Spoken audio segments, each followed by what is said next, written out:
Simon series ৬২, আবার আফ্রিকার অন্ধকারে, পর্ব ৪। হেনরি বুফোর্ড মুহিজি চ্যাম্পিয়নশিপ পুরস্কার নিয়ে এসে বসল তার কক্ষে। গা এলিয়ে দিল চেয়ারে। Henry Buford Muhizi Pope Victor University of Central আফ্রিকার অনার্স ৩য় বর্ষের ছাত্র। অ্যাথলেটিক সহ সব রকম খেলাধুলায় সে ভালো। সে এবার আরও ভালো করেছে। ৭টি আইটেমে প্রথম হয়ে আন্তঃবিশ্ববিদ্যালয় প্রতিযোগিতায় সে চ্যাম্পিয়ন হয়েছে। পুরস্কারগুলো তার টেবিলে। সে তাকিয়ে আছে পুরস্কারের দিকে। তার মনে আনন্দের বন্যা। টেবিলে সাজানো পুরস্কারগুলো তার কাছে বড় নয়। চ্যাম্পিয়নশিপ পুরস্কারের তলায় চাপা দিয়ে রাখা লম্বা একটা সোনালি ইনভেলাপ। এ ইনভেলাপের দিকেই তার দুই চোখ নিবদ্ধ। তার আনন্দের কেন্দ্র ওই ইনভেলাপটাই। ওতে রয়েছে $১,০০,০০০ একটা চেক। তার মনে হচ্ছে ওই চেকটাই তার দরিদ্র পরিবারের জীবন ঘুরিয়ে দেবে। হাসি ফুটবে তার পিতামাতা ভাই বোনের মুখে। কত প্রয়োজন, কত অপূর্ণ স্বাদ ছড়িয়ে আছে তাদের সংসারে, তার গ্রামের মানুষের জীবনে। একটা পথ হল সেসব পূরণের। চরম হতাশার মধ্যে তার যাত্রা শুরু হয়েছিল এই বিশ্ববিদ্যালয়। আজ তার মনে হচ্ছে হতাশার যাত্রাও আলোর জগতে পৌঁছে দিতে পারে। হেনরি বুফোর্টের দরজায় নক হল। সেই সাথে একটা কণ্ঠ বলল, আমি সারা সুসান রোডস। হেনরি বুফোর্ট উঠে দরজা খুলে দিয়ে একপাশে সরে গিয়ে ভেতরে আসার জন্য স্বাগত জানাল সারা সুসান রোডসকে। সারা সুসান হেনরি বুফোর্টের মতোই ২২-২৩ বছরের তরুণী। চেহারায় ইউরোপিয়ান, কিন্তু রং শ্যামলা। শ্যামলা রঙে মানুষ যে কত সুন্দর হতে পারে তার এক দৃষ্টান্ত যেন সারা সুসান। তার দাদা ছিলেন আফ্রিকান, দাদি ছিলেন বেলজিয়ান, আবার তার মা বেলজিয়ান মায়ের ও আফ্রিকান বাপের সন্তান। হেনরি বুফোর্ট ও সারা সুসান একই গ্রামের বন্ধু। তারা গ্রামের স্কুল জীবন থেকেই একসাথেই তারা ভর্তি হয়েছে পোপ ভিক্টর ইউনিভার্সিটিতে। তবে সারা সুসান বিশ্ববিদ্যালয়ে পড়ার সাথে সাথে খণ্ডকালীন একটা চাকরিও করে। সে ভাইস চ্যান্সেলরের অফিসে ৪টা থেকে ৭টা পর্যন্ত কাজ করে।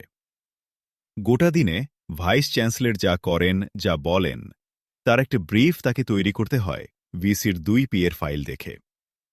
এই চাকরিটা তার সংসারের জন্য প্রয়োজন। সারা সুসান হেনরি ফোর্ডকে ধন্যবাদ দিয়ে হেনরির পড়ার চেয়ারে গিয়ে বসল। হেনরি বুফোর্ট দরজা বন্ধ করে ফিরে এসে তার ঘরের একমাত্র সোফাটায় গিয়ে বসল। গোটাটা সময়ে হেনরি বুফোর্ট তাকিয়েছিল সারা সুসানের দিকে। বসেই বলল, কি ব্যাপার সুসান, তোমাকে অসুস্থ লাগছে? কি হয়েছে তোমার? হেনরি বুফোর্টের কণ্ঠে মমতার সুর।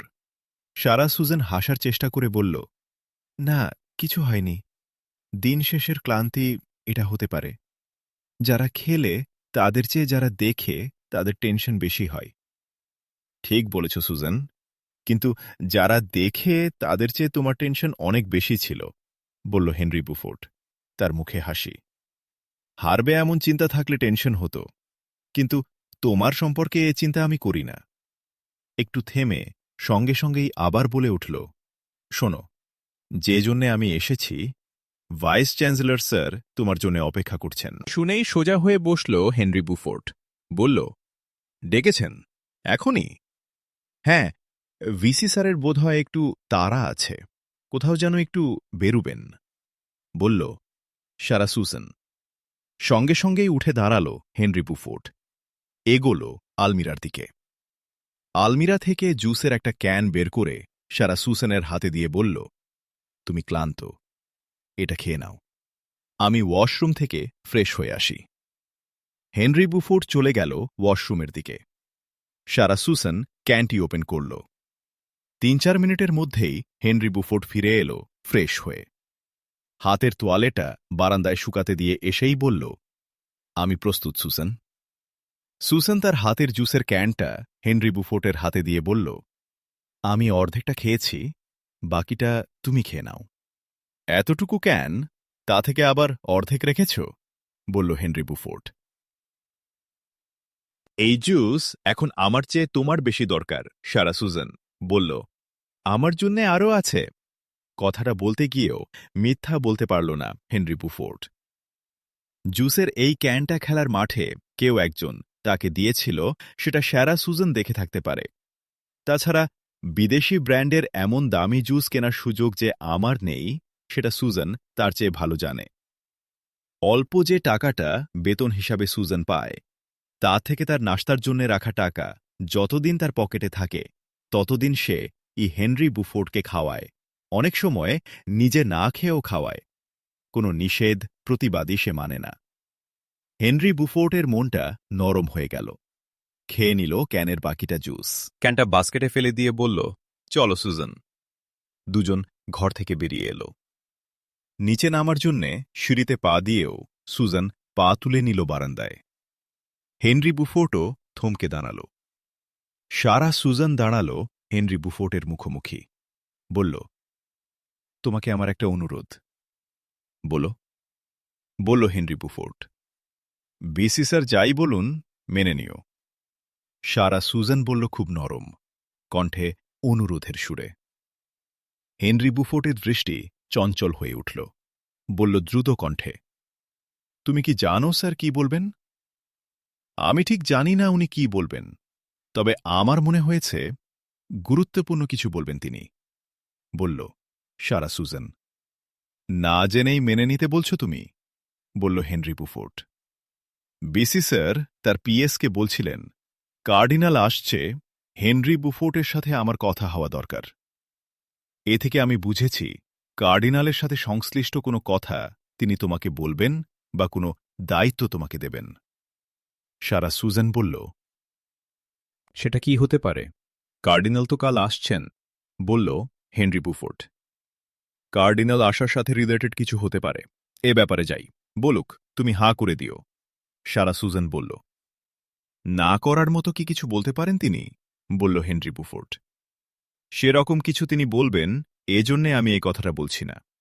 আসলে তুমি মাঝে মাঝে ছোটখাটো নীতিগত বিষয় নিয়েও সাংঘাতিক গোঁ ধরে বসো। সেরকম কিছু না করার জন্যে আমি তোমাকে অনুরোধ করছি। সারা সুজন বলল। তোমার কথা আমি বুঝেছি সুজন, তুমি বললেই তো হলো, অনুরোধের কথা বলছো কেন? বলল হেনরি বুফোর্ট। বলছি কারণ আমার অনেক ভয়। এবার তুমি আন্তঃবিশ্ববিদ্যালয় চ্যাম্পিয়ন হওয়ায় বিশ্ববিদ্যালয়ের সবাই হাসছে, কিন্তু আমার বুক কাঁপছে। নাম যত বড় হয় সে নাম তত বেশি ফোকাসে আসে, দায়িত্ব এবং ঝুঁকিও তত বাড়ে। অথচ আমাদের প্রয়োজন নিরিবিলি দিন গুজরান করা। সারা সুজন বলল। তার হৃদয় ছুঁয়ে আসা কথাগুলো খুবই নরম, যেন অশ্রু ভেজা। কথাগুলো হেনরি বুফোর্টের হৃদয় স্পর্শ করেছিল, কিন্তু হেনরি বুফোর্ট মনটাকে একটা ঝাঁকুনি দিয়ে হাসতে চেষ্টা করে বলল, এত ভেবও না, ভাবনা ভাবনাকেই ডেকে আনে, চলো এগোই, বলে সিঁড়ির দিকে পা বাড়াল। কিছু না বলে হেনরি বুফোর্টের পাশাপাশি হাঁটতে লাগল Sarah Susano. Vice chancellor Father Stephen ফেবিয়ানের পিএসের দরজায় পৌঁছে দিয়ে সারা সুসান বলল, আমি আমার রুমে আছি, একসাথে খাব। হেনরি বুফোর্ট পিএসের ঘরে ঢুকতেই পিএস বলল, এসো হেনরি, স্যার তোমার অপেক্ষা করছেন। উঠে দাঁড়াল পিএস। ইন্টারকম অন করে বলল, স্যার হেনরি এসেছে, নিয়ে আসব? হ্যাঁ নিয়ে এসো, একটু বাইরে বেরুব, তারা আছে, বলল vice chancellor Father Stephen Fabian. PS তাড়াতাড়ি হেনরি বুফোর্টকে ভাইস চ্যান্সেলরের কক্ষে পৌঁছে দিয়ে এল। হেনরি বুফোর্ট গিয়ে দাঁড়াল ভাইস চ্যান্সেলরের টেবিলের সামনে। সামনে ল্যাপটপের স্ক্রিনে চোখ ছিল ভাইস চ্যান্সেলরের। চোখ ফিরিয়ে তাকাল সে হেনরি বুফোর্টের দিকে। হাসি ভরা মুখে বলল, কনগ্র্যাচুলেশন হেনরি, বসো। একটা চেয়ারে জড়সড় হয়ে বসল হেনরি বুফোর্ট। তুমি তো চ্যাম্পিয়নশিপের জন্য $1,00,000 পেয়েছ। আর একটা সুখবর আছে তোমার জন্যে। আমাদের বিশ্ববিদ্যালয় কর্তৃপক্ষ তোমার এই অভাবিত সাফল্যের জন্যে প্রাইজ মানি হিসাবে 1,00,000 বুরুন্ডি ফ্রাঙ্ক তোমাকে দিয়েছেন। চার্চ কাউন্সিলের ক্যাথলিক এডুকেশন ট্রাস্ট অফিস থেকে এইমাত্র চেকটা আমি পেলাম, বলে ভাইস চ্যান্সেলর একটা ইনভ্যালপ এগিয়ে দিল হেনরি বুফোর্টের দিকে। হেনরি বুফোর্ট উঠে দাঁড়িয়ে ধন্যবাদ স্যার বলে ইনভ্যালপটি নিল। আবার বসল সে। হ্যাঁ, তোমাকে যে জন্য ডেকেছি, আগামীকাল রোম থেকে হিজ এক্সিলেন্সি কার্ডিনাল লিও ম্যাগনাস আসছেন। আফ্রিকার এলাইট চার্চের বুরুন্ডি শাখার মেহমান হবেন তিনি। কিন্তু তিনি থাকবেন বিশ্ববিদ্যালয়ের ভিআইপি রেস্ট হাউসে। তিনি আগামী পরশু সকালে বিশ্ববিদ্যালয়ের নতুন চার্চের উদ্বোধন ও প্রথম প্রার্থনা পরিচালনা করবেন। এখানে কিছু দায়িত্ব তোমাকে দেয়া হয়েছে তোমার জনপ্রিয়তাকে সম্মান দেখাবার জন্যে। আগামীকাল সন্ধ্যার মধ্যে আমাদের চার্চ সাজানো কমপ্লিট করতে হবে। আমাদের মহান কার্ডিনাল লিও ম্যাগনাস ঈশ্বরপুত্র যিশুর একটা ইমেজ রোম থেকে এনেছেন। আগামীকাল বিকালে সেটা তুমি চার্চ কাউন্সিল থেকে আমাদের চার্চে নিয়ে আসবে এবং ইমেজকে তার স্থানে বসাবে। তোমাকে সহায়তা করার জন্য একটা অভিজ্ঞ টিম তোমার সাথে থাকবে। আর আগামী পরশু প্রার্থনার আগে বিশ্ববিদ্যালয়ের ছাত্রদের পক্ষ থেকে তুমি মহান কার্ডিনালকে স্বাগত জানিয়ে কিছু বলবে। তোমার সেই বক্তব্য বিশ্ববিদ্যালয়ের পক্ষ থেকে লিখে দেয়া হবে। প্রার্থনার সময় ছাত্রদের পক্ষ থেকে তুমি মহান কার্ডিনালের আশেপাশে থাকবে, তার টিমের একজন হিসেবে। একটু থামল ভাইস চ্যান্সেলর, তাকালো হেনরি বুফোর্টের দিকে, বলল, আমার কথা এটুকুই। এরপর কথা বলার কথা হেনরি বুফোর্টের, কিন্তু তার অবস্থা তখন অবর্ণনীয়। সে মাথা নিচু করে স্থিরভাবে বসে আছে ঠিকই, তার ভেতরটা কিন্তু তখন দারুণ অস্থির। তার মনে হচ্ছে প্রচণ্ড এক ভূমিকম্প তার জীবনটাকে ওলটপালট করে দিল। পড়তে এসে সে অনেক কিছু হারিয়েছে। ভিসি স্যার যা চাচ্ছেন সেটা যদি করা হয় তাহলে তার জীবনে আর কিছুই থাকে না। পল পল করে সময় বয়ে যাচ্ছে। ভিসি স্যার কথা শেষ করেছেন, এখন তো তাকে কথা বলতে হবে। ধীরে ধীরে মুখ তুলল হেনরি বুফোর্ট মুহিজি। কম্পিত ঠোঁটকে জোর করে শক্ত করল। একটা ঢোক গিলে গলাটাকে পরিষ্কার করার চেষ্টা করল। বলল সে, স্যার, আপনি জানেন আমি খ্রিস্ট ধর্ম গ্রহণ করিনি। এই কাজগুলো তাহলে আমি কিভাবে করব? কে বলল তুমি খ্রিস্টান নও?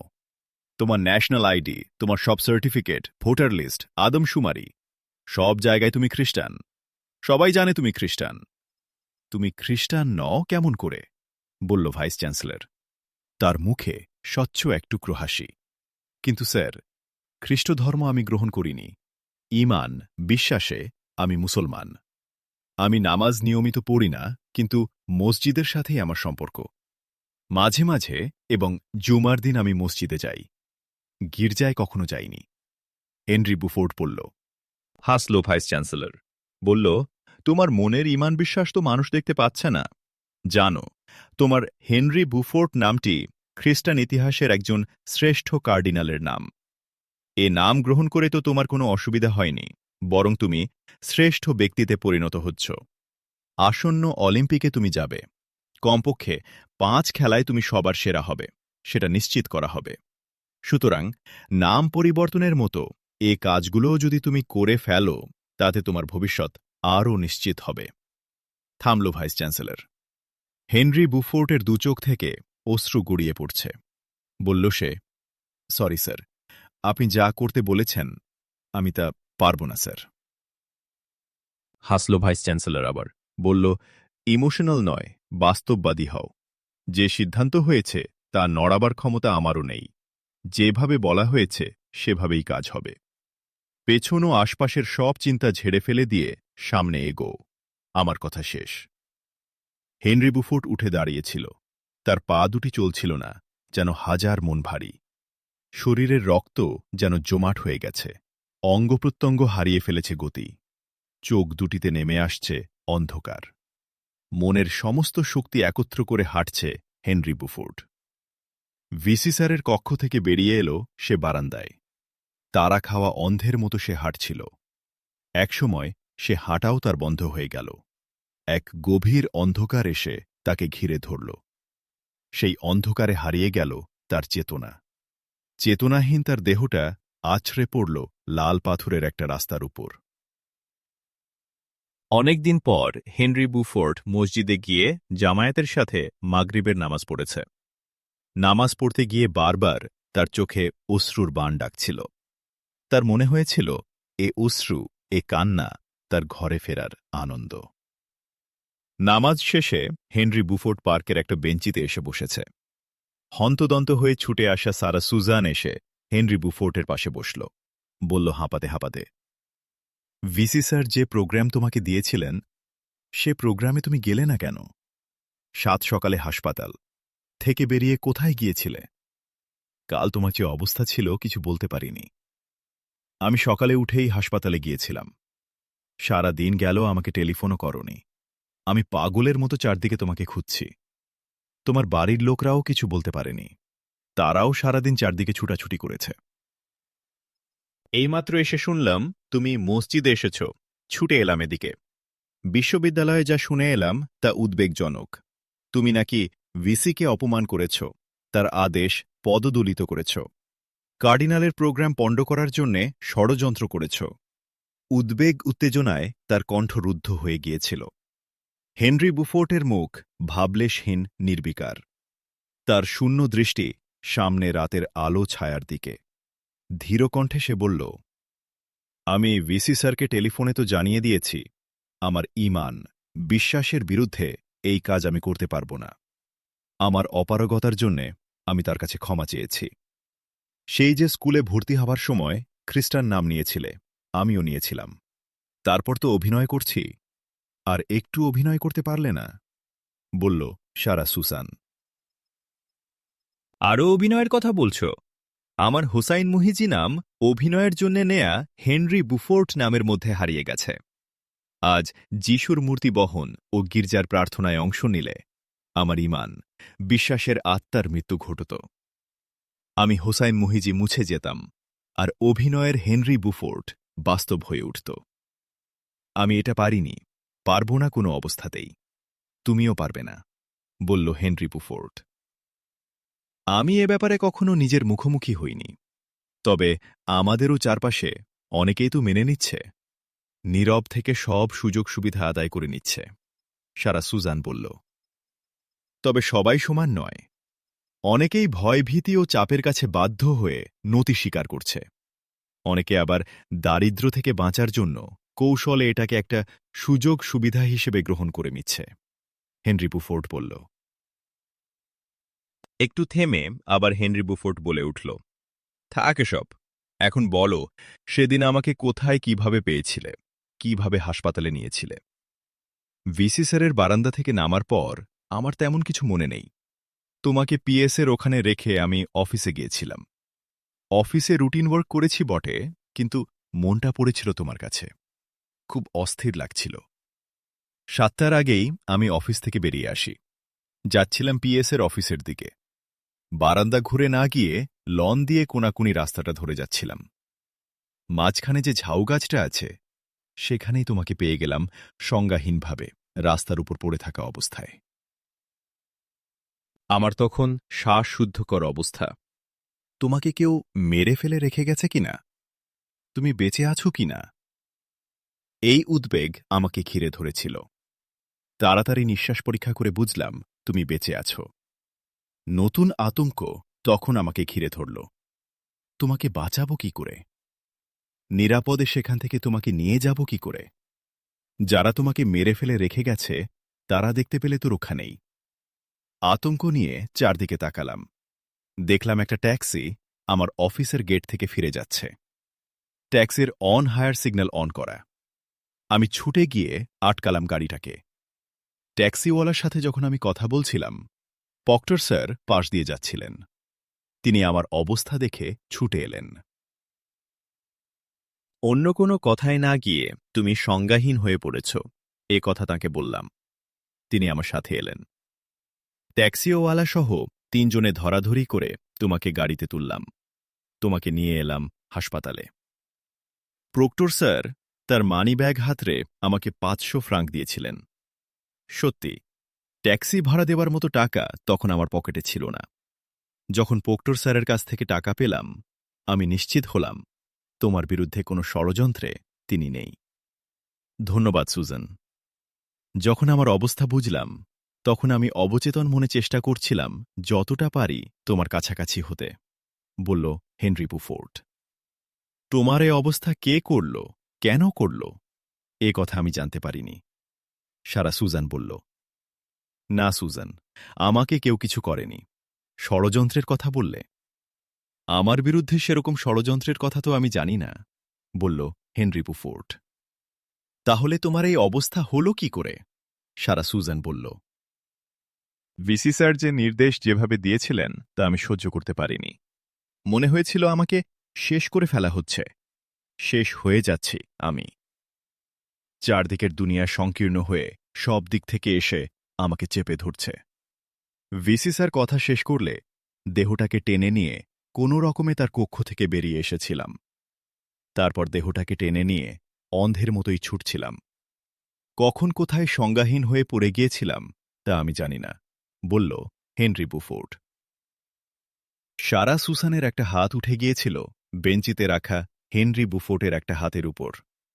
হাতটা দিয়ে হেনরি বুফোর্টের হাত আঁকড়ে ধরে বলল, সারা সুসান, ভিসির কথায় এতটা ইমোশনাল হওয়া তোমার ঠিক হয়নি। এটা আমার ইমোশন নয় সুসান, বহু বছর ধরে চাপিয়ে রাখা আমার আমির এক বেপরোয়া উত্থান ছিল এটা। আমার বিশ্বাসের শিকড় যখন উপড়ে ফেলা হচ্ছে তখন এই বিদ্রোহ বিস্ফোরণ স্বাভাবিক ছিল, বলল হেনরি বুফোর্ড। আমার ভয় করছে হেনরি বুফোর্ড, এরপর কি হবে? যে আলোচনা শুনলাম সেটা মনে হচ্ছে সামনে আরও বাড়বে, কমবে না। ওদের কথা বার্তার টোন হিংসাত্মক। তুমি যেতে পারছ না, এটা ভিসি স্যারকে তুমি বলেছ, মাফও চেয়ে নিয়েছ। এ কথা কেউ জানে বলে মনে হয়নি। তার মানে যারা তোমার বিষয়ে কথা ছড়াচ্ছে তারা উদ্দেশ্যমূলকভাবেই ঘটনার একাংশ গোপন করছে, বলল সারা সুজান। মিথ্যা, ওরা কতদিন আর প্রচার করবে? ভিসি স্যার তো সব জানেন আমি কোনো অন্যায় করিনি। আমি কারো সাজানো কথার পরোয়া করি না, হেনরি বুফোর্ড বলল। কিন্তু আমি শুনলাম ভিসি স্যারের পিএসই তোমার বিরুদ্ধে বেশি সোচ্চার। ভিসি স্যার তোমাকে কি বলেছেন সেটা পিএস ও অন্যরা জানল কি করে? নিশ্চয় ভিসি স্যারই বলেছেন। তুমি টেলিফোনে ভিসি স্যারকে যা বলেছ সেটা ভিসি স্যার কাউকে বলেছেন বলে মনে হয় না। এটা যদি সত্য হয় তাহলে তো বলতে হবে তোমার বিরুদ্ধে যা হচ্ছে তার গোড়া স্বয়ং ভিসি স্যারই, বলল সারা সুজান। হতে পারে সুজান। ভিসি স্যার কাজের কথাগুলো বলছিলেন, আমি বলেছিলাম আমি খ্রিস্টধর্ম গ্রহণ করিনি, আমি মসজিদে যাই, গির্জায় যাই না। কিন্তু তিনি আমার কথার বিন্দুমাত্র গুরুত্ব না দিয়ে বলেছিলেন, নাম, ID card, NID card, voter list, সব জায়গায় তুমি খ্রিস্টান। তোমার মন তো কেউ দেখে না, অতএব সেটা কোনো প্রমাণ নয়। এই কথার পর তিনি আমার মতামতের অপেক্ষা করেননি। কথা শেষ করে দিয়ে তিনি অন্য কাজে, অন্য প্রসঙ্গে চলে যান। তার কথাগুলো নরম ছিল, মুখে হাসি ছিল, তবে ভেতরটা অত্যন্ত কঠোর ছিল বলে মনে হয়। হেনরি বুফোর্ড ওরফে পুসাইন মুহিজি বলল, এজন্যে তো আমার ভয়, ঘটনা যদি কথা শেষ করতে পারল না সারা সুসান। পার্কের গেটে হইচই শোনা গেল।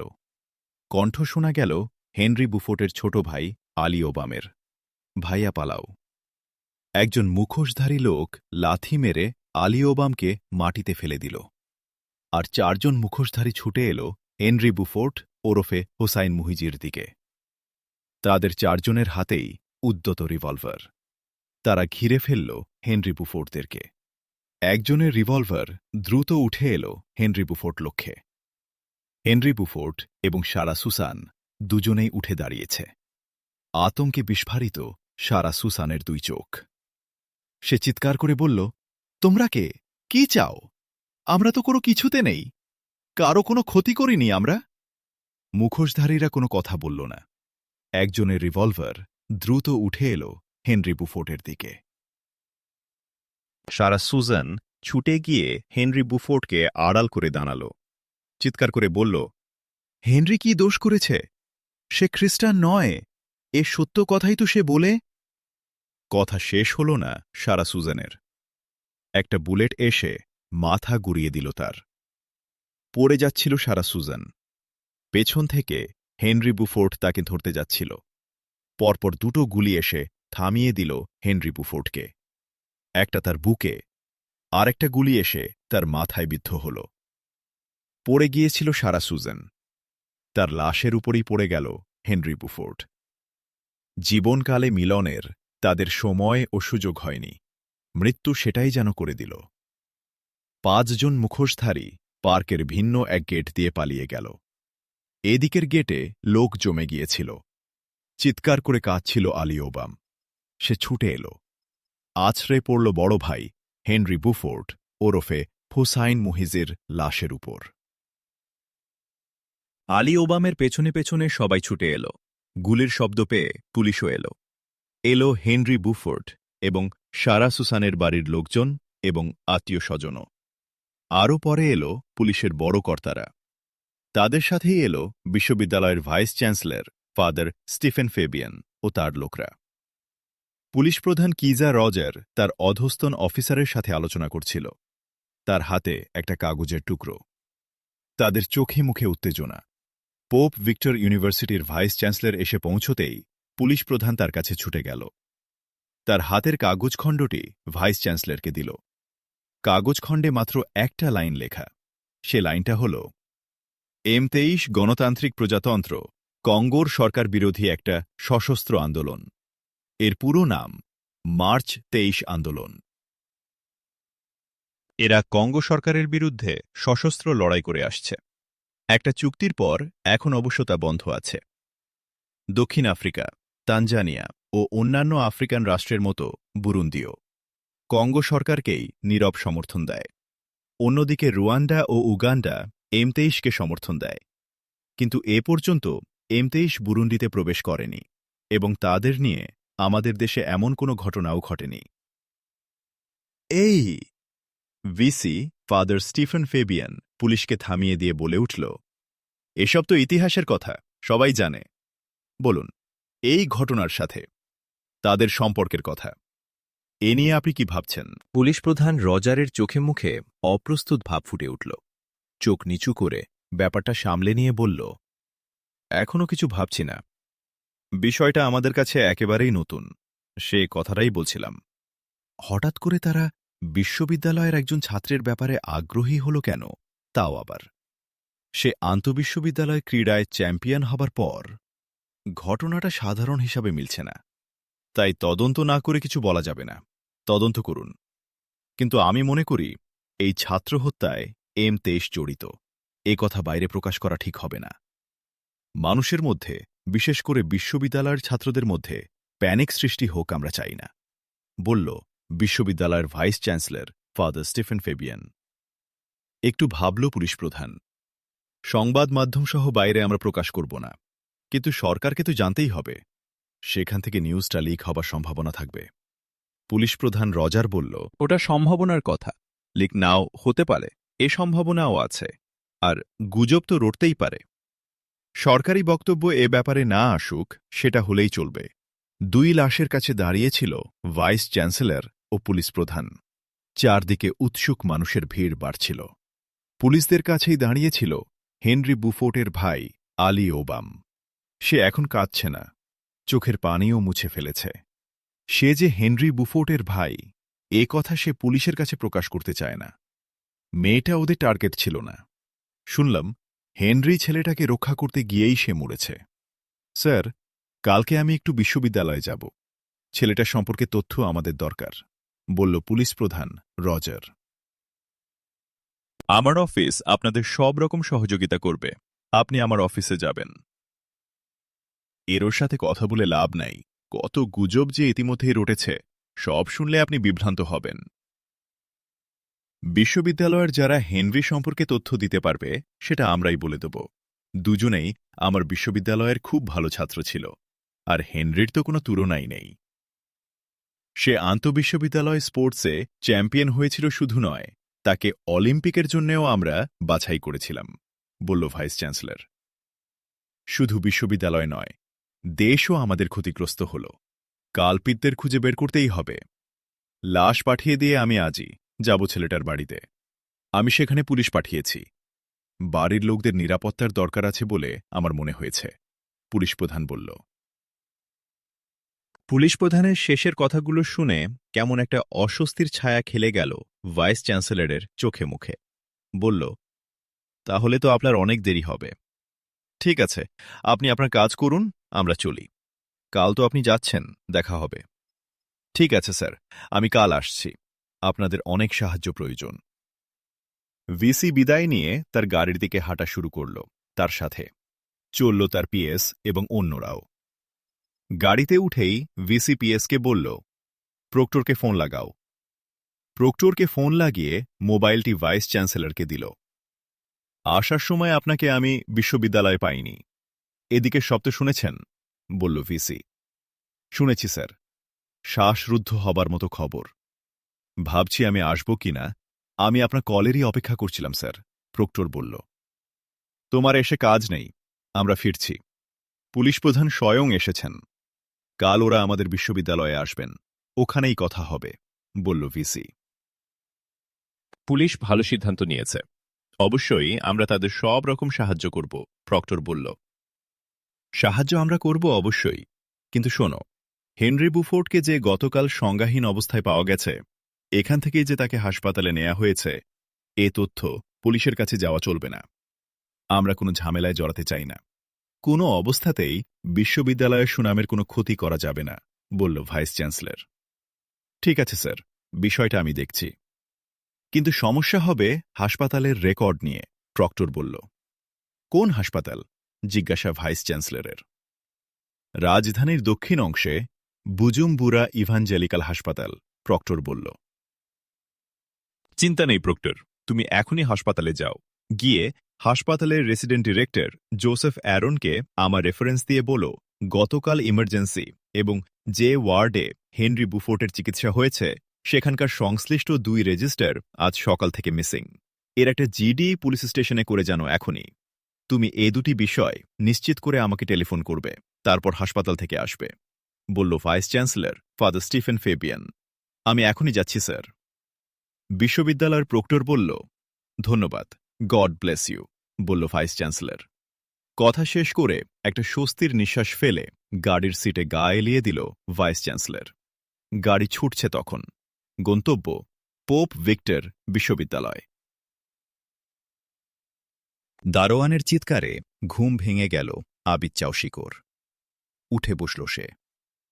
এক চিৎকারের পর দারোয়ানের দিক থেকে কিংবা অন্য দিক থেকে কোনো শব্দ নেই। আবিদ চাউশিকো নিশ্চিত ভাবল কিছু ঘটেছে, কিন্তু আর কোনো সারা শব্দ নেই কেন? কি ব্যাপার, দেখতে হবে। এই চিন্তা করে আবিদ চাউশিকো উঠে দাঁড়িয়ে দ্রুত এগোল গেটের দিকে। গেটের পাশেই সীমানা প্রাচীরের ভেতরে দারোয়ানের ঘর। ঘরের বারান্দায় বসেই সে পাহারাদারির কাজ করে। বারান্দার বাইরের প্রান্তে প্রাচীরে একটা ছোট জানালা। দারোয়ানের ঘরের পরে ছোট একটা চত্বর। চত্বরের প্রথমেই বড় একটা গেস্টরুম। গেস্টরুমটি বাড়ির বর্ধিত এক অংশ। গেস্টরুমের পরেই বাড়ির মূল অংশ। বাড়িতে অনেক আত্মীয় স্বজন আসায় গেস্টরুমে শুয়েছিল আবিদ চাউশিকো। এ ঘর থেকে বেরিয়ে আবিদ চাউশিকো গেট লাগানো দেখতে পেল। ছুটল দারোয়ানের ঘরের দিকে। ঘরের বারান্দায় উঠতে গিয়েই চোখ পড়ল বারান্দায় পড়ে থাকা একজন মানুষের উপর। উদ্বিগ্ন আবিদ চাউশিকো চারদিকে তাকাল। না, কেউ কোথাও নেই। দারোয়ানের ঘরের দিকে তাকাল, দেখল দরজা খোলা। ঘরে কম পাওয়ারের আলো জ্বলছে। আবিদ চাউশিকো নিঃশব্দে দ্রুত এগোল পড়ে থাকা লোকটির দিকে।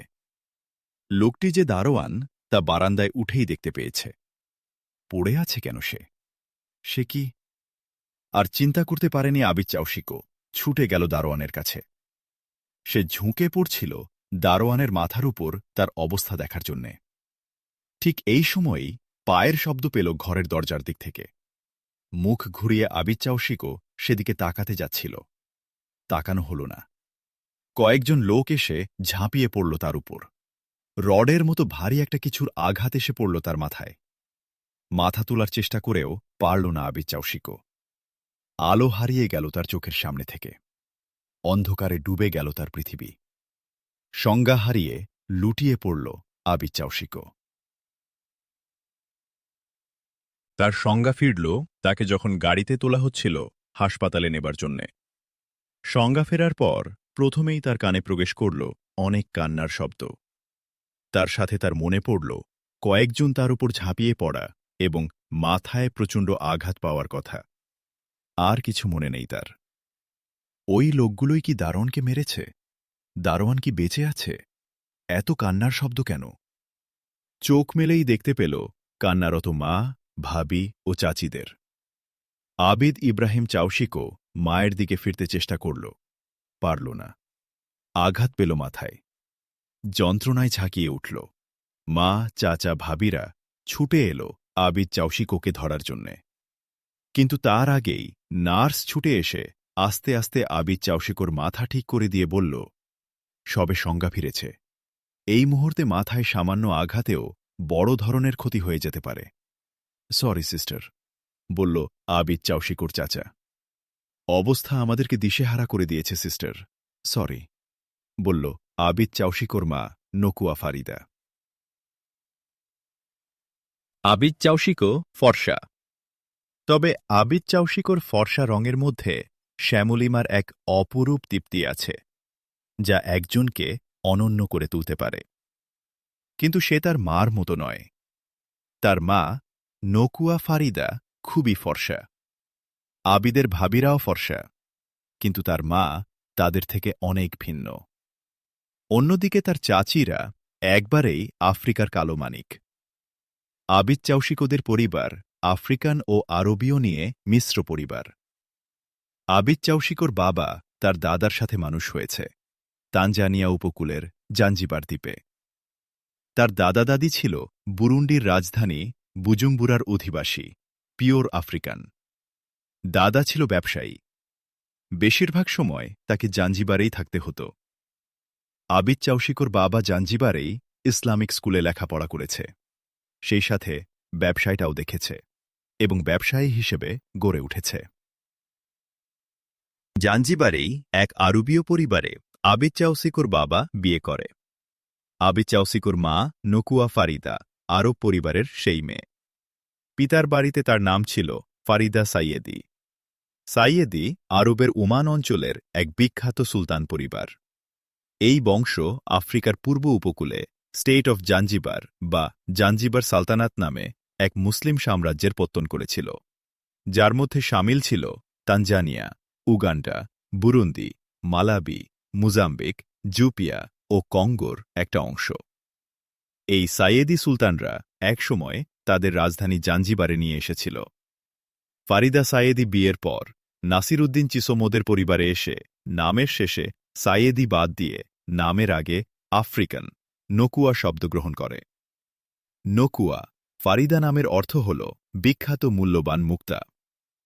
আবিদ চাউশিকোরা ছিল খুবই সচ্ছল একটা পরিবার, কিন্তু যুদ্ধ, রাজনৈতিক উত্থান পতনে তারা প্রায় সবকিছু হারিয়ে ফেলে।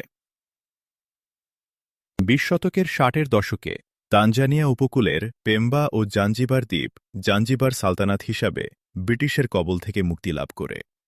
স্বাধীনতা লাভের এক সপ্তাহের মধ্যে তানজানিয়া এই সালতানাত দখল করে নেয়। দুই দ্বীপের ৭০,০০০ মুসলমানকে তারা হত্যা করে। আবিদ চাউশিকোর দাদা তার ব্যবসায় জীবনের শুরুতেই আরবীয় বণিকদের সংস্পর্শে এসে ইসলাম গ্রহণ করে। কালক্রমে তারা জাঞ্জিবার এলাকার উল্লেখযোগ্য মুসলিম পরিবার হয়ে উঠেছিল। তানজানিয়ানদের আক্রমণের সময় কোনো রকমে প্রাণে বেঁচে আবিদ চাউশিকোর দাদা, বাবারা আবার নিজ জন্মভূমি বুরুন্ডিতে ফিরে আসে।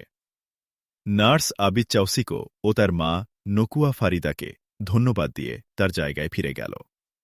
ঘরে প্রবেশ করল আবিদ চাউশিকোর বাবা নাসিরউদ্দিন চিসোমো, তার চাচারা এবং বড় দুই ভাই। আবিদ চাউশিকোরা ৪ ভাই। সবার ছোট আবিদ চাউশিকো। বড় দুই ভাই ও চাচারা পরিবারের কর্তা নাসিরউদ্দিন চিসোমোর সাথে কৃষিকাজ ও ব্যবসা করে।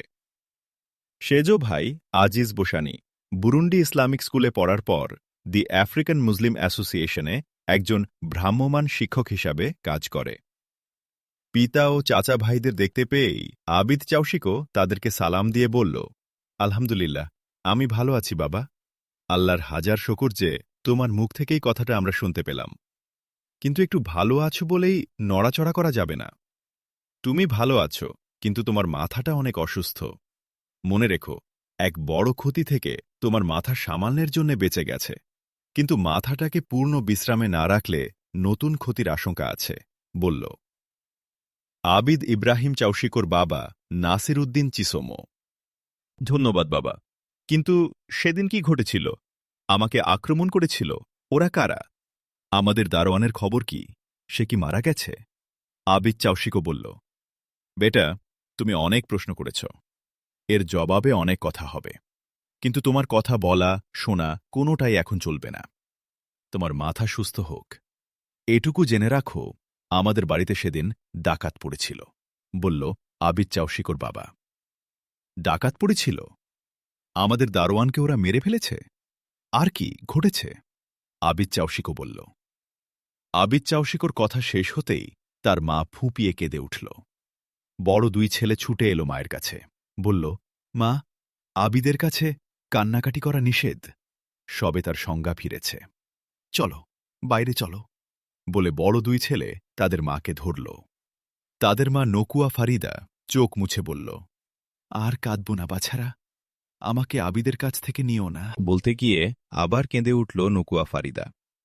আম্মা, চলো, বাইরে থেকে একটু ঘুরে এসো, ভালো লাগবে, বলে বড় দুই ছেলে তাদের মা নকুয়া ফারিদাকে বাইরে নিয়ে গেল। আবিদ চাউশিকোর চোখে মুখে উদ্বেগের ছায়া। সে তাকিয়ে আছে তার পিতার দিকে, বলল, বাবা, মা এমনভাবে কাঁদছে কেন? তিনি এভাবে ভেঙে পড়েছেন কেন? তোমাদের সকলের চেহারাতেই মুষড়ে পড়ার ভাব। আসলে কি ঘটেছে বাবা? সেজ ভাই আজিজ বোসানিকে দেখছি না কেন? তিনি তো বাড়িতেই ছিলেন। দুহাতে মুখ ঢাকল আবিদের বাবা নাসির উদ্দিন চিসোমো। কান্না সামলে নিয়ে ছুটে এসে আবিদ চাউশিকোর পাশে এসে বসল। আবিদ চাউশিকোর একটা হাত টেনে নিয়ে বলল, বাবা, তোমার মনকে শক্ত করতে হবে, ধৈর্য ধরতে হবে। বড় ঘটনা ঘটে গেছে বেটা। থামল নাসির উদ্দিন চিসোমো, একটা ঢোক গিলল, বলল, তোমার সেজ ভাই আজিজ বোসানি নেই বেটা। কি বলছো বাবা? ডাকাতরা তাকে মেরে ফেলেছে? আর্তনাদ করে উঠল আবিদ চাউশিকোর কণ্ঠ।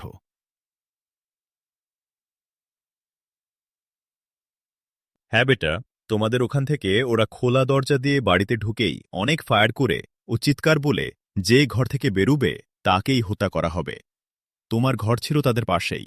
সে ঘরে ঢুকে তারা ভাঙচুর করে তোমার বই পুস্তক, খাতাপত্র সব ছিঁড়ে এবং ছড়িয়ে ছিটিয়ে নষ্ট করে তোমার টেবিলের ড্রয়ার, আলমিরা ভেঙে ফেলে। আমরা জানতে পারিনি এই সময়ই মনে হয় আজিজ ঘরে ঢুকে তাদের বাধা দিতে। দুটি গুলির শব্দ পাই আমরা, তারপরেই তাদের চলে যাওয়ার শব্দ পাই। আমরা ছুটে আসি তোমার ঘরে, এসে আজিজকে মুমূর্ষু অবস্থায় দেখতে পাই, কিন্তু তোমাকে দেখতে পাই না। সবাই আমরা ভাবলাম তোমাকে ওরা ধরে নিয়ে গেছে। আমি তোমার চাচাদেরকে বলি অ্যাম্বুলেন্সে টেলিফোন করে আজিজকে নিয়ে হাসপাতালে আসতে, আর আমি তোমার দুই ভাইকে নিয়ে ছুটে বেরিয়ে যাই তোমার সন্ধান করতে। গেটের কাছাকাছি হতেই গেট রুমের বারান্দায় দুইজনকে পড়ে থাকতে দেখি। আমি গেটের দিকে অনেকখানি এগিয়েছিলাম। তোমার দুই ভাই প্রথম তোমাদের পড়ে থাকতে দেখে তারা ছুটে যায়। তোমাকে রক্তাক্ত নিশ্চলভাবে পড়ে থাকতে দেখে ওরা চিৎকার করে উঠে, বাবা, আমাদের আবিদের কি হয়েছে দেখো, তাড়াতাড়ি এসো। আমি ছুটে গেলাম। দেখতে পেলাম তোমার রক্তে ভাসা নিশ্চল দেহ। তাড়াতাড়ি তোমার পার্লস দেখলাম। পার্লস পেলাম, কিন্তু খুব দুর্বল। আমি অ্যাম্বুলেন্স, অ্যাম্বুলেন্স বলে চিৎকার করে উঠলাম। এর মধ্যে তোমার চাচারা আজিজকে ধরাধরি করে নিয়ে গেটে এলো। চাচারা আগেই কল দিয়েছিল অ্যাম্বুলেন্সে। কয়েক মিনিটের মধ্যেই এসে পৌঁছল অ্যাম্বুলেন্স। আমরা হাসপাতালে এলাম, কিন্তু তখন আজিজ আর নেই। সেই থেকে তোমার মার এবং সবার কান্না আর থামছে না। তারপরও আল্লাহর হাজার শকর, একজনকে নিয়ে আল্লাহ আরেকজনকে ফেরত দিয়ে। কান্নায় রুদ্ধ হয়ে থেমে গেল নাসির উদ্দিন চিসোমোর কণ্ঠ। নীরব কান্নায় ভাসছিল তখন আবিদ চাউশিকো। দুই চোখ দিয়ে নামছিল এক অসহনীয় অশ্রুর বিগলিত ধারা। কাঁপছিল তার ঠোঁট দুটি। আবিদ চাউশিকো দুই হাত দিয়ে ফেসিয়াল টিস্যুর বক্স খুঁজছিল। তার বাবা তাড়াতাড়ি টিস্যুর বক্সটি আবিদ চাউশিকোর হাতে ধরিয়ে দিল। আবিদ চাউশিকো টিস্যু নিয়ে চোখ ও মুখ মুছে ফেলল। এ সময় প্রবেশ করল তাদের মাকে নিয়ে তার বড় দুই ভাই। তাদের সঙ্গে এলো চাচা ও চাচিরা। কি বাছা, চোখ মুচ্ছ কেন? কি হয়েছে? বলল আবিদ চাউশিকোর মা। মা, ভাইয়ার জন্যে কাঁদলাম, এখন চোখ মুছে ফেলছি, আবিদ চাউশিকো বলল। আবিদের মা নকুয়া ফারিদা তার স্বামী নাসির উদ্দিন চিসোমোর দিকে তাকাল। তার চোখে মুখে প্রশ্ন। হ্যাঁ ফারিদা, আমি আবিদকে সব বলেছি। শিক্ষিত বুদ্ধিমান ছেলে, তার সেজো ভাইকে এখানে না দেখে নিজেই আন্দাজ করে নিয়েছিল, তাই সব বলে দিয়েছি, নাসির উদ্দিন বলল। আবিদের মা তার পাশে বসল। ছেলের একটা হাত নিজের হাতে তুলে নিয়ে বলল, ধন্যবাদ বেটা, তুমি নিজেই অশ্রু মুছে ফেলেছ। তুমি কাঁদলে তো আমি মরে যাব। কান্নারুদ্ধ কণ্ঠ আবিদের মার। শহীদের জন্য আর কেঁদো না মা, গর্ব করো, তুমি শহীদের মা, বলল আবিদ চাউশিকো। কিন্তু বেটা, ডাকাতরা মারলেও কি সে শহীদের দরজা পাবে? আবিদের মা নকুয়া ফারিদা বলল।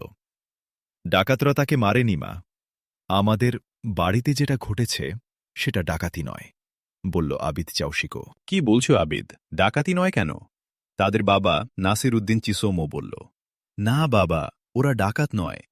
ওরা ডাকাত হলে তো টাকা পয়সা ও মূল্যবান কিছুর জন্য তোমাদের ঘরে ঢুকত, একজন ছাত্রের ঘর তছনছ করত না। আমি মনে করি আমার এবং আমার ঘরই ওদের মূল টার্গেট ছিল, বলল আবিদ চাউশিকো। কেন তুমি ওদের টার্গেট? কারা ওরা? বলল আবিদ চাউশিকোর মা নকুয়া ফারিদা। ওরা মুখোশ পরা ছিল, চিনতে পারিনি, জানি না ওরা কারা, আবিদ চাউশিকো বলল। তাহলে নিশ্চিত হচ্ছ কি করে যে তুমি আর তোমার ঘর ওদের মূল টার্গেট? আবিদের মাই বলল। আমার বই পুস্তক খাতাপত্রের উপর ছিল ওদের ক্রোধ, তার মানে ওদের ক্রোধ আমার লেখাপড়ার প্রতি।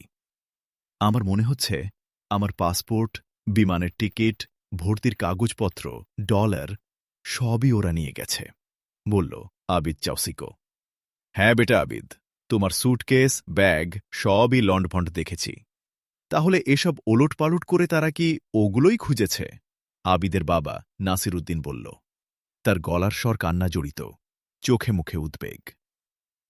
আমি তাই মনে করি বাবা, আমাকে মেরে ফেলা ওদের টার্গেট ছিল। মেরে ফেলা টার্গেট থাকলে ওরা আমাকে আরও মারত, মৃত্যু নিশ্চিত করার জন্যে। কিংবা তারা রিভলভার ব্যবহার করতে পারত, একটা গুলিই তো যথেষ্ট ছিল। তাদের টার্গেট যা ছিল তারা নিয়ে গেছে, বলল আবিদ চাউশিকো।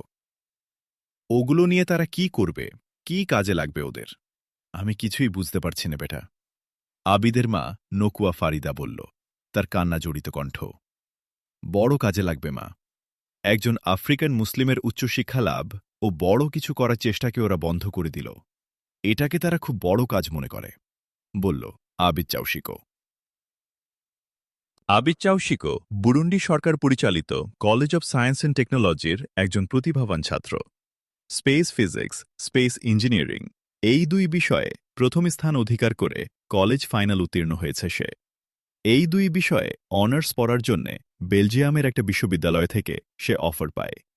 অনেক চেষ্টা করে এই অফার জোগাড় হয়েছে। আজ বিকেলেই তার ফ্লাইট ছিল বেলজিয়াম যাওয়ার।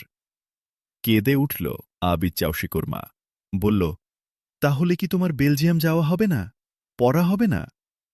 কেঁদো না মা, আল্লাহ যেটা চান সেটাই হবে। চেষ্টার তো আমরা কোনো ত্রুটি করিনি। হেডনার্স প্রবেশ করল কক্ষে, সবাইকে উদ্দেশ্য করে বলল, স্যার আসছেন, রোগী দেখার সময় এখন, প্লিজ আপনারা সবাই বাইরে যান, কুইক প্লিজ। সবাই কক্ষের বাইরে এলো। সিনিয়র ডাক্তার আরও দুজন জুনিয়র ডাক্তার আবিদ চাউশিকোর কক্ষে প্রবেশ করল। আমি থাকছি, তোমরা সকলে বাসায় যাও। পুলিশ যদি অনুমতি দেয় তাহলে আবিদ চাউশিকোর ঘরটাকে গোছ কাজ করে রাখবে। গেস্টরুম সহ বাড়িঘর পরিষ্কার করার ব্যবস্থা করাবে। আত্মীয় স্বজন আসবে, তাদেরকেও দেখাশোনা করতে হবে। সবাইকে উদ্দেশ্য করে বলল নাসির উদ্দিন চিসোমো। ঠিক আছে, তবে বড় ছেলেও তোমাদের সাথে থাক, কখন কি দরকার হয়। আর কোনো সময়ই আবিদকে কক্ষে একা রাখা ঠিক হবে না, বলল আবিদদের মা নকুয়া ফারিদা। এত ভয় না করলেও পারো ফারিদা, নাসির উদ্দিন বলল। আবিদের কথা শুনে আমার আতঙ্ক আরও বেড়েছে। বাড়িতে নিছক ডাকাতি হয়েছে, এটা সত্য হলে আমি খুশি হতাম, কিন্তু যা সত্য হয়ে দাঁড়াচ্ছে তা ভয়াবহ। বলল আবিদের মা। তার কণ্ঠ কাঁপছিল। আল্লাহ ভরসা, যাও তোমরা, বেলাল আমার সাথে থাকুক।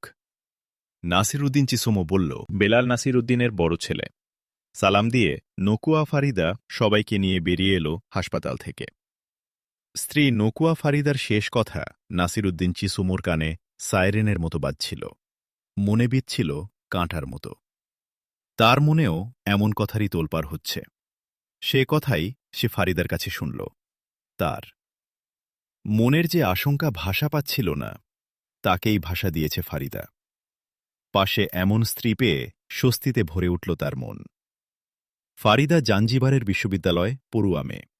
আরবি, সুহাইলি, ইংরেজি ও বেলজিয়াম ভাষায় সে সমান পারদর্শী। জাঞ্জিবারের ঐতিহ্যবাহী রাজনৈতিক পরিবারের মেয়ে হওয়ায় রাজনীতি ও বিশ্ব পরিস্থিতির ব্যাপারে খুবই সচেতন।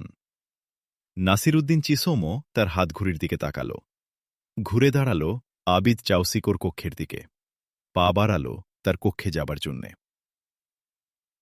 আবিদ চাউসিকোদের পারিবারিক বৈঠকখানায় একটা সোফায় বসে আবিদদের বাবা নাসিরউদ্দিন চিসোমো কণ্ঠ একটু উঠিয়ে খবরের কাগজ থেকে একটা খবর পড়ছিল, আর সবাই তাকে ঘিরে বসে দাঁড়িয়ে সেই খবর শুনছিল। বৈঠকখানায় প্রবেশ করল আবিদ চাউসিকো, সালাম দিল। সবাই তার দিকে তাকিয়ে সালাম নিল। কি খবর বাবা, এভাবে সবাইকে নিয়ে কি পড়ছ? বলল আবিদ চাউসিকো। হেনরি বুফোর্ড মুহিজির হত্যাকাণ্ডের পুলিশ তদন্ত রিপোর্ট জমা দিয়েছে। তার ভিত্তিতে পত্রিকা রিপোর্ট করেছে, বলল আবিদের বাবা চিসোমো। হত্যার মোটিভ সম্পর্কে কি বলেছে বাবা? কারা ঘটিয়েছে এই জোড়া হত্যাকাণ্ডের ঘটনা? আবিদ চাউসিকো বলল। কে বা কারা ঘটিয়েছে তা পরিষ্কারভাবে বলা হয়নি। বলা হয়েছে মামলার স্বার্থে এখন সবকিছু প্রকাশ করা যাবে না, তবে পরিচিতদের মধ্যেই ঘটনা ঘটেছে বলে উল্লেখ করেছে। মেয়ে ঘটিত বিষয় নাকি ঘটনার কারণ, বলল নাসিরউদ্দিন চিসোমো। আবিদ চাউসিকো আর সঙ্গে সঙ্গে কথা বলল না, ভাবছিল সে। একটু পরে বলল, পুলিশের তদন্তে সত্য উদ্ধার হয়েছে বলে আমার মনে হয় না। হেনরি বুফোর্ট এবং সারা সুজানের বিয়ে হচ্ছে, এটা বিশ্ববিদ্যালয় এবং তাদের এলাকার সকলে জানে অনেক দিন ধরে। সুতরাং বিষয়টা কোনোভাবেই সংঘাতের ছিল না। আর হেনরি বুফোর্ট তার এলাকা এবং বিশ্ববিদ্যালয়ে খুব জনপ্রিয় ছিল। তার শত্রু থাকার কথা কল্পনাই করা যায় না। হেনরি বুফোর্ট আন্তঃবিশ্ববিদ্যালয় প্রতিযোগিতায় চ্যাম্পিয়ন হওয়া তার বিশ্ববিদ্যালয় ও গোটা বুমবাসা আনন্দে উত্তাল। তখন তাকে হত্যার ঘটনা ঘটা বিস্ময়কর। আরেকটা বিষয়, যেখানে যে অবস্থায় হত্যাকাণ্ডের ঘটনা ঘটেছে তা সাধারণের পক্ষে সম্ভব নয়। হত্যাকারীরা প্রথমে হেনরি বুফোর্টের বাড়িতে তাকে সন্ধান করেছে, পায়নি বুফোর্টকে। এরপর খোঁজ নিয়ে সরাসরি এসে তাকে হত্যা করেছে। পুলিশকেও তো আক্কা করে না। এমন হত্যাকারীদের পক্ষেই এমন হত্যাকাণ্ড ঘটানো সম্ভব। তুমি ঠিক বলেছ বেটা, পুলিশেরও তো এসব বিষয় বিবেচনা করা উচিত ছিল। তাদের রিপোর্ট এমন সাদামাটা হল কেন? বলল নাসিরউদ্দিন চিসোমো। এই প্রশ্নের জবাব এখন আমাদের কেউ দিবে না, তবে এক সময় এর জবাব সবাইকে দিতে হবে। যাক, এসব কথা, তোমাকে বাইরে বেরুবার পোশাকে দেখছি, কোথাও বেরুচ্ছ নাকি? বলল আবিদের মা নকুয়া ফারিদা।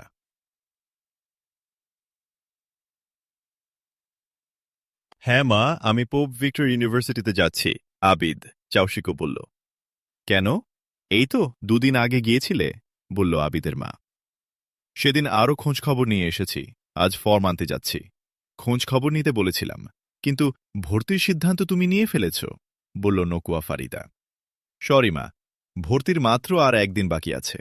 বাবার সাথে কথা বলেছিলাম, আর বাইরে যাবার বিষয়টা এখন কঠিন হয়ে গেছে। আর তোমাদের ছেড়ে যাবার ইচ্ছাও আমার নেই, আবিদ চাউসিকো বলল। কেন? বাইরে যাবার বিষয়টা কঠিন হয়ে গেছে কেন?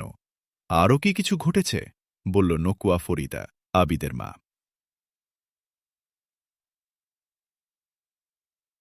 প্লেনের টিকিট, টাকা পয়সার ব্যবস্থা কোনোভাবে হয়তো করা যেত, কিন্তু বিস্ময়ের ব্যাপার হল বেলজিয়ামের বিশ্ববিদ্যালয়ে আমার ভর্তির প্রস্তাব বাতিল করেছে। তারপর ইউরোপের যে কয়টি পরিচিত বিশ্ববিদ্যালয়ে আমার সাবজেক্টটা আছে সেগুলোতেও খোঁজ নেওয়া হয়েছে, তারাও নেতিবাচক জবাব দিয়েছে। এই কি বলছো আবিদ? বেলজিয়াম বিশ্ববিদ্যালয় তো তোমার একাডেমিক রেকর্ড দেখে নিজেরাই আগ্রহী হয়ে তোমাকে স্কলারশিপ সহ ভর্তির অফার দিয়েছিল। তাহলে এই আচরণ তারা কেন করল? বলল নকুয়া ফারিদা। আমার কলেজ কর্তৃপক্ষ অবাক হয়েছে। তারা ওদের সাথে কথা বলেছে। আমাদের রেক্টর আমাকে বলেছেন কি করতে বলবো। ওদের কথা শুনে মনে হয়েছে ওরাও অসহায়। আবিদ বলল, অসহায় কেন? ওদের তাহলে কি কেউ চাপ দিয়েছে? বলল নকুয়া ফারিদা। হতে পারে মা। দুনিয়াতে রাজনীতি যেমন আছে তেমনি বিশ্ববিদ্যালয়েও রাজনীতি আছে। আবিদ চাউশিকো বলল। সেটা বুঝি বেটা, কিন্তু তোমাকে নিয়ে রাজনীতি করার মতো কেউ বেলজিয়াম বিশ্ববিদ্যালয়ে থাকার কথা নয়। তাহলে কি যারা এখানে তোমার পড়ার জন্য বিদেশ যাত্রা বন্ধ করতে চেয়েছে তারাই কি ওখানে সক্রিয়? বলল নকুয়া ফারিদা। আবিদ চাউশিকো ও তার বাবা নাসির উদ্দিন চিসমো দুজনেরই চোখে মুখে বিস্ময় ফুটে উঠল। বলল আবিদ চাউশিকো, সত্যি এমনটা ঘটতে পারে মা? পারে বেটা। এমন শক্তি আজকের দুনিয়ায় এক নয়, একাধিক আছে, বলল নকুয়া ফারিদা। তারা কে মা? আবিদ চাউশিকো বলল। শোনার দরকার নেই, জানবে তাদের তুমি। থাক এ প্রসঙ্গ। এখন বলো, পোপ ভিক্টর বিশ্ববিদ্যালয়ে কাদের সাথে তোমার কতদূর কথা হয়েছে? বিশ্ববিদ্যালয়ের প্রশাসনিক অফিসের ভর্তি সেকশনের সাথে কথা হয়েছে। ফর্ম পূরণ করে সার্টিফিকেট সহ টাকা জমা দিলেই ভর্তি হওয়া যাবে। তবে এটা চূড়ান্ত হবে ভাইস চ্যান্সেলরের সাথে সাক্ষাৎকারের পর, বলল আবিদ চাউশিকো। ভিসির সাথে ভর্তিচ্ছুদের সাক্ষাৎ করা কি রীতি? বলল নকুয়া চাউশিকো। না, রীতি নয় মা, কিন্তু কোনো কোনো ক্ষেত্রে ভিসি চাইলে সাক্ষাৎকার হয়, আবিদ চাউশিকো বলল। তাহলে আগেই তোমার সাক্ষাৎকারের বিষয় উঠল কি করে? জিজ্ঞাসা নকুয়া ফারিদার। কথায় কথায় তারা এই কথা বলেছে, আবিদ চাউশিকো বলল। আবিদের মা নকুয়া ফারিদা তার স্বামী নাসির উদ্দিন চিসমোর দিকে তাকিয়ে বলল, ঠিক আছে, লেখাপড়া বন্ধ হওয়ার চাইতে পোপ ভিক্টর বিশ্ববিদ্যালয়ে ভর্তি হওয়াই ভালো। তুমি ভেবো না ফারিদা, পোপ ভিক্টর বিশ্ববিদ্যালয় আফ্রিকার একটা শ্রেষ্ঠ বিশ্ববিদ্যালয়। এখানে নীরবে কতকগুলো মৌল বিষয়ে গবেষণা চালানো হচ্ছে। সুতরাং আমাদের আবিদের জন্যে এই বিশ্ববিদ্যালয় একটা ভালো জায়গা হতে পারে, বলল নাসির উদ্দিন চিসমো। ইনশাআল্লাহ তাই যেন হয়, আবিদের মা নকুয়া ফারিদা বলল। আবিদ ইব্রাহিম চাউশিকো উঠে দাঁড়াল। বাবা মাকে উদ্দেশ্য করে বলল, তাহলে আমি চলি। চলি নয়, বলো আসি, বলল আবিদের মা নকুয়া ফারিদা। আসি মা, আসি বাবা, আসসালামু আলাইকুম, বলে ঘুরে দাঁড়িয়ে চলা শুরু করল। ভর্তি ফর্ম জমা দেওয়ার পরদিনই টেলিফোন পেল আবিদ চাউশিকে। বলা হলো তাকে সেদিনই বিকেলে ভাইস চ্যান্সেলরের সাথে দেখা করতে হবে। খুশি হল আবিদ চাউশিকো। তার ভর্তি হওয়ার বিষয়টা গুরুত্ব পেয়েছে, তবে একটা চিন্তা তার মনে অস্বস্তির ভাব সৃষ্টি করল। সেটা হল তাকে কি জিজ্ঞাসা করবে বা কি তারা জানতে চাইবে। সবই তো ভর্তি ফর্মে লিখে দেয়া হয়েছে। হতে পারে রেজাল্ট বা ভর্তি ফর্মে যা লেখা হয় তা দিয়ে মেধা যাচাইয়ের সব হয় না। হয়তো মেধার দিকটা আরেকটু বাজিয়ে দেখতে চায় বিশ্ববিদ্যালয়। সাক্ষাতের সময় বিকাল ৫টার আগেই আবিদ চাউশিকো বিশ্ববিদ্যালয়ে ভিসির অফিসে গিয়ে পৌঁছল। বসল ভিসির পিএসের ওয়েটিং রুমে। কয়েক মিনিট পরেই ভিসির পিএস বেরিয়ে এসে বলল, তুমি তো আবিদ চাউশিকো? আবিদ চাউশিকো উঠে দাঁড়িয়ে বলল, জি, আমি আবিদ চাউশিকো। তুমি এসো, বলে দরজা খুলে দাঁড়াল। আবিদ চাউশিকো পিএসের কক্ষে প্রবেশ করল। পিএস এসে বসল তার সিটে। বসতে বলল আবিদ চাউশিকোকে। তোমরা তো বুজুম্বুরার স্থায়ী বাসিন্দা? জিজ্ঞাসা পিএসের। জি, আমরা বুজুম্বুরার স্থায়ী বাসিন্দা। ব্যবসায়ী পরিবার আমাদের। মাঝখানে কয়েক বছর আমার বাবা ব্যবসায় নিয়ে জাঞ্জিবারে বাস করেছেন, বলল আবিদ চাউশিকো। পিএস তার হাতঘড়ির দিকে তাকাল। বলল, স্যার, এখনই তোমাকে ডাকবেন। একটু থামল পিএস। কথা শুরু করল আবার। বলল, শোনো, তুমি তো বিশ্ববিদ্যালয়ে পড়তে চাও। স্যার যা বলেন তার উপর কোনো কথা বলা তোমার ঠিক হবে না। পিএস কথা শেষ করার আগেই তার ইন্টারকম কথা বলে উঠল, আবিদ চাউশিকো তো তোমার কাছে, নিয়ে এসো তাকে। ইয়েস এক্সিলেন্সি, আমি নিয়ে আসছি তাকে, বলল পিএস। ভিসির অফিস কক্ষে আবিদ চাউশিকোকে পৌঁছে দিয়ে পিএস চলে এলো। ভিসির টেবিলের সাথে দাঁড়িয়েছিল আবিদ চাউশিকো। ভিসির চোখ ছিল একটা ফাইলের উপর। মুখ না তুলেই বলল, বসো আবিদ চাউশিকো। আবিদ চাউশিকো বসল। ফাইল থেকে মুখ তুলে ভিসি তাকালো আবিদ চাউশিকোর দিকে। বলল, আবিদ, ভালো ছিল তোমার বেলজিয়াম বিশ্ববিদ্যালয়ে ভর্তির উদ্যোগ। শেষ পর্যন্ত ওখানে ভর্তি হলে না কেন? স্যার, আমাদের বাড়িতে ডাকাতি হয়। টাকা পয়সা সমেত বেলজিয়াম বিশ্ববিদ্যালয়ে ভর্তির সমস্ত কাগজপত্র, পাসপোর্ট সবকিছুই আমার ব্রিফকেস ব্যাগ থেকে ডাকাতরা নিয়ে যায়। এই ক্ষতি পুষিয়ে নেবার শক্তি ও সময় আমাদের হাতে ছিল না। তার উপর শেষ মুহূর্তে বেলজিয়াম বিশ্ববিদ্যালয় আমার ভর্তির ব্যাপারে নেতিবাচক অবস্থান নেয়, বলল আবিদ চাউশিকো। কিছু কি জানতে পেরেছ? কেন বেলজিয়াম বিশ্ববিদ্যালয় এভাবে নেতিবাচক স্ট্যান্ড নিল? ভিসি ফাদার স্টিফেন ফেবিয়ান বলল, না স্যার, জানতে পারিনি। হতে পারে নির্দিষ্ট সময়ে ভর্তি হতে পারব না, এই কারণে নেতিবাচক সিদ্ধান্ত নিয়ে থাকতে পারে, বলল আবিদ চাউশিকো। যাক, ওদিকের প্রসঙ্গ। এখন বল, সব দিক বিবেচনা করেই তো তুমি আমাদের বিশ্ববিদ্যালয়ে ভর্তির সিদ্ধান্ত নিয়েছ, ভিসি বলল। জি স্যার, বলল আবিদ চাউশিকো। বিশ্ববিদ্যালয়ের কোন দিকটা তোমার ভালো লেগেছে? ভিসি বলল, আমার যে সাবজেক্ট সেটার জন্যে আফ্রিকার মধ্যে শ্রেষ্ঠ বিশ্ববিদ্যালয় এটা, বলল আবিদ চাউশিকো। তোমার সিদ্ধান্ত সঠিক মাই বয়, শিক্ষার চেয়ে বড় কিছু নেই। একটু থামল ভিসি। ফাইল থেকে কয়েক শিট কাগজ বের করল। সেগুলো আবিদ চাউশিকোর দিকে এগিয়ে দিয়ে বলল, ভর্তি হবার জন্যে এই ভর্তি ফর্মে দস্তখত করো। স্যার, দস্তখত করেই তো ভর্তি ফর্ম জমা দিয়েছি, বলল আবিদ চাউশিকো। ওটাও আমাদের কাছে থাকবে, এটাতেও দস্তখত করো, ভিসি বলল। আবিদ চাউশিকো হাত বাড়িয়ে ফর্মটা নিল। চোখ বুলালো ফর্মটার উপর। শুরুতেই তার চোখে মুখে বিস্ময় ফুটে উঠল। পুরো ফর্ম দেখা শেষ করে মুখ তুলল সে। চোখে মুখে তার বিব্রত ভাব। বলল সে ভিসিকে লক্ষ্য করে, স্যার, ফর্মের সবই ঠিক আছে, শুধু 2 জায়গায় ভুল আছে। আমার। আবিদ চাউশিকো কথা শেষ করতে পারল না। তার কথার মাঝখানেই ভিসি বলে উঠল, 1, তোমার আবিদ ইব্রাহিম চাউশিকো নাম তুমি ফর্মে দেখছ না। 2, তোমার ধর্মীয় পরিচয় লেখা হয়নি, ওটা ফাঁকা আছে, এই তো? জি স্যার, বলল আবিদ চাউশিকো। ভিসি হাসল, বলল, তুমি আমাদের বিশ্ববিদ্যালয়ের রীতিনীতি সম্পর্কে জানো। ইউনিফর্ম পোশাকের মতো এখানে নামও ইউনিফর্ম করা হয়েছে। এই বিশ্ববিদ্যালয়ে যারা ভর্তি হয় তাদের পশ্চিমী নাম গ্রহণ করতে হয়। তোমাকে একটা ভালো নাম দেয়া হয়েছে যা তোমার নামের কাছাকাছি। দেখো, তোমার নতুন নাম অ্যাডাম অ্যাব্রাহাম চাউশিকোর সাথে শুধু অ্যাডাম তোমার নামের প্রথম অংশ আবিদের অর্থের সাথে মিলে না। কিন্তু এই অ্যাডাম বা আদম নাম তোমাদের মুসলিম সমাজেও প্রচুর আছে। আর তোমার নামের মাঝের অংশ ইব্রাহিমকে পশ্চিমী ধারায় আব্রাহাম করা হয়েছে। ইব্রাহিম ও আব্রাহাম একই নাম। আর তোমার নামের শেষ অংশ চাউশিকো তো ঠিকই আছে। সুতরাং তোমার নাম পরিবর্তন নিয়ে আপত্তি থাকার কথা নয়। মাফ করুন স্যার, আপনার যুক্তি ঠিকই আছে। তবে শুধু আফ্রিকা নয়, দুনিয়ার মানুষ এক বাক্যে আবিদ ইব্রাহিম চাউশিকো নামকে মুসলিম নাম বলবে এবং অ্যাডাম আব্রাহাম চাউশিকো নামকে খ্রিস্টান বলবে। আমার এখানেই আপত্তি স্যার। আমার নতুন নাম শুনলে কেউ আমাকে। আবারও আবিদ চাউশিকোর কথার মাঝখানেই ভিসি বলে উঠল, মুসলিম বলবে না?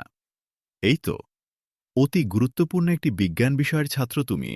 তুমি পৃথিবীর অজ্ঞ মূর্খ লোকদের কথা কেন শুনবে? তাদের নাম কেন ধরে রাখবে? এতে তোমার ক্যারিয়ারের ক্ষতি হবে। নতুন নাম গ্রহণ করলে তোমার কোনো কিছুতেই পরিবর্তন আসছে না, এমনকি বিশ্বাসেও। তুমি বিনা কারণে চিন্তা করছো। আপনি ঠিকই বলেছেন স্যার, নতুন নাম আমার বিশ্বাসে কোনো পরিবর্তন আনবে না। কিন্তু স্যার, নতুন নামে আমি খ্রিস্টানদের মধ্যে গণ্য হয়ে যাব। স্যার, আমি এটা মানতে পারছি না, বলল আবিদ চাউশিকো বিনীত কণ্ঠে। কিন্তু বিশ্ববিদ্যালয়ে ভর্তি হতে হলে তোমাকে বিশ্ববিদ্যালয়ের বিধান মানতে হবে। আর ধর্মীয় পরিচয়ের কলামটা যে খালি আছে তার কারণ সিদ্ধান্ত হয়েছে এখন থেকে জাতীয় পরিচয় একটাই লেখা হবে। যারা বুরুন্ডির নাগরিক তাদের সবার জাতীয় পরিচয় লেখা হবে বু রুন্ডিয়ান। এখানে আপত্তি করার কিছুই নেই। স্যার, আমি বিশ্ববিদ্যালয়ে বিধি বিধান রীতিনীতি সবই মানব। শুধু একটি ক্ষেত্রেই আমি আমার সংশয়ের কথা তুলেছি, বলল আবিদ চাওশিকো।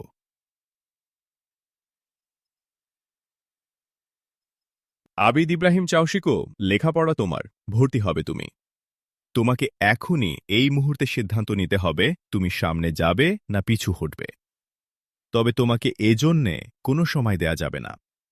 যা সিদ্ধান্ত নেবার তোমাকে এখনই নিতে হবে, ভিসি বলল। শক্ত কণ্ঠ তার। আবিদ ইব্রাহিম ভিসির শক্ত হয়ে ওঠা মুখের দিকে তাকাল। হৃদয়টা তার মোচড় দিয়ে উঠল। তার লেখাপড়া বন্ধ হয়ে যাবে এটা সে চিন্তাই করতে পারে না।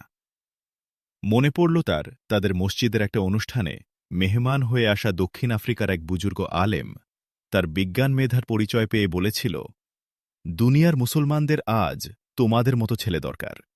যত কষ্টই হোক, যত বাধাই আসুক, লেখাপড়া বন্ধ করবে না। বাবা মা, প্রতিবেশীরাও এটাই চায়। মুখ তুলল আবিদ চাওশিকো। বলল, স্যার, আমি সামনে এগোতে চাই। তবে একটা কথা, আমার লেখা রেকর্ডে যাই থাক, আমি বিশ্ববিদ্যালয়ে আমার আসল পরিচয়ই দেব। একটা সূক্ষ্ম হাসি ফুটে উঠল ভিসির ঠোঁটে। তা যেন ছুরির মতো ধারালো। বলল, তুমি মুখে কি বলবে সেটা তোমার ব্যাপার, তবে বিশ্ববিদ্যালয়ের সব রেকর্ডে তোমার নতুন নাম থাকবে অ্যাডাম অ্যাব্রাহাম চাওশিকো। ভিসি একটু থেমেই আবার বলে উঠল, হ্যাঁ, দস্তখত করে ফর্মটা দিয়ে দাও আমাকে। আবিদ চাওশিকো দস্তখত করে ভর্তি ফর্ম ভিসির হাতে তুলে দিল। ভিসি ফর্মটি গ্রহণ করে আবিদ চাওশিকোকে ধন্যবাদ দিয়ে বলল, তুমি লেখাপড়াকে অগ্রাধিকার দিয়েছ, এজন্য আমি খুশি আবিদ। তোমার সিদ্ধান্তে উপকৃত হবে মানুষ। ধন্যবাদ স্যার। আমাকে কি আর কিছু বলবেন? বলল আবিদ চাওশিকো। না, আর কিছু নয়, এসো। VC Father Stephen Fabian. আবিদ চাওশিকো উঠে দাঁড়াল, বেরিয়ে এলো ভিসির ঘর থেকে। তার হৃদয়ে যে উথালপাথাল ঝড় উঠেছিল তা থামেনি। নিজেকে খুব দুর্বল মনে হচ্ছে তার, যেন পরাজয়ের এক দুর্বহ ভার তার বুকে। এসব চিন্তা থেকে বাঁচার জন্যে মনটাকে একটা ঝাড়া দিয়ে দ্রুত পা চালাল। তার লক্ষ্য বিশ্ববিদ্যালয়ের লাইব্রেরি কক্ষ।